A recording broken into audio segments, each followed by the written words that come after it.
প্রথমবার পুকুরের এতগুলো তাজা তাজা মাছ দেখতে পাচ্ছি। মাছ তো এর আগে অনেক দেখেছি, বাট এরকম পুকুরের এতগুলো তাজা মাছ একসাথে কখনো দেখিনি। কাতল মাছগুলোকে পুকুর থেকে ডাইরেক্ট তুলে আড়তে নিয়ে আসা হয়েছে। এই মাছগুলো কালকে আমাদের বাড়ি অনুষ্ঠানের জন্যই অর্ডার করা হয়েছিল। বাপির আগে থেকে একটা কথাই ছিল যে প্রত্যেকটা তাজা মাছ লাগবে আর বাপির সামনেই প্রত্যেকটা মাছ কাটা হবে। আমরা আগেই বলেছি যে যেই দিন মাছ কাটা হবে আমরা সবাই দেখতে যাব। আর বাবারা তো এই টাটকা টাটকা মাছ দেখে খুশি। মাছগুলো যখন নামাচ্ছিল মনে হচ্ছে ঝুড়ি থেকে লাফ দিয়ে একাই চলে যাবে।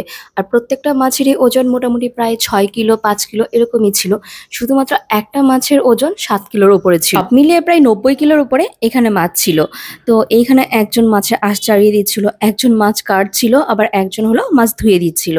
কিন্তু আমাদের কাছে মনে হয়েছে যে মাছগুলো কাটছিল তার মানে কলিজাটা মনে হয় হাতের মধ্যে রেখে তারপর মাছ কাটে। কারণ সে এত স্পিডে মাছ কাটে যে একটু 19-20 হলেই আঙুলটা পট করে কেটে যাওয়ার সম্ভাবনা থাকে। কিন্তু এইখানে হলো ব্যাপারে মাছ কাটা ছিল, তাই মাছের পিসগুলো প্রত্যেকটাই একটা স্ট্যান্ডার্ড সাইজে করছিল।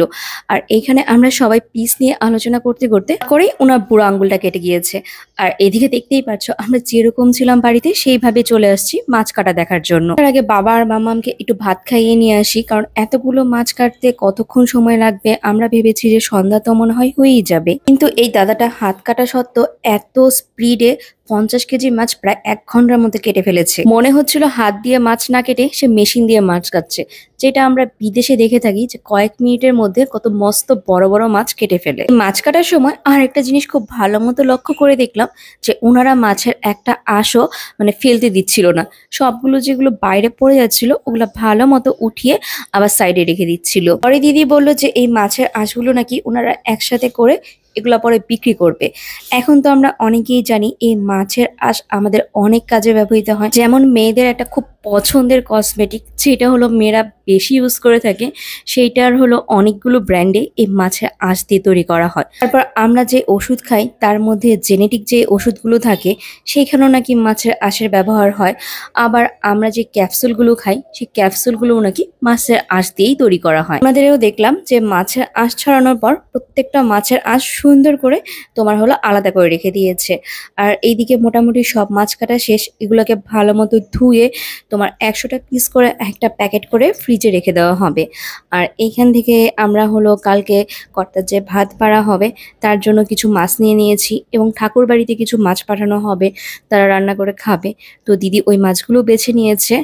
আর এইখানে কর্তা মাছের মাথা দিয়ে অনেক কিছু খেতেই ভালোবাসতো, তো ওগুলো রান্না করার জন্য 2টা মাছের মাথাও নিয়ে নিয়েছি। তারপর বাড়ি যাওয়ার আগে যেই লজে হলো কালকে অনুষ্ঠানটা করা হবে সেটা দেখতে আসলাম। আর এইখানে হলো ফুল দিয়ে একটু ডেকোরেশন করা হয়েছে। এখানে কর্তার ছবিটা রাখা হবে। লজটা অনেকটাই বড় আর খোলামেলা ছিল, আর লজের পেছনে না খুব সুন্দর একটা পুকুরও ছিল। আর এই গরমের দিনে এই খোলামেলা পরিবেশ হলেই একটু সুবিধা।